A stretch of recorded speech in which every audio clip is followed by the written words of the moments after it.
பார்க்கிலும் கேளாததை அதிகமாக பெற்றவன் நான், பெற்றவன் நான்.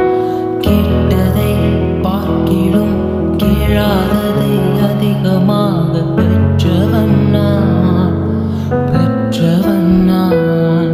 இந்த அடையாளத்தின் உதாரணமாக நீர் என் வாழ்வை மாற்றிவிட்டீரே.